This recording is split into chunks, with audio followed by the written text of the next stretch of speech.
Viral pria di NTB beri mahar kain kafan, ternyata permintaan istri. Kendaraan roda 4 hanya dunia.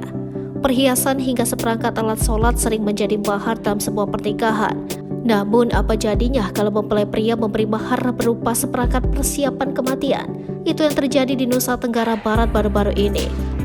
Saya nikahkan saudara dengan baik Sri Ratna Wahyuningsih binti Haji Darus Selamat Harta dengan mas kawin seperangkat kain kafan dan uang Rp2.580.000 dibayar tunai.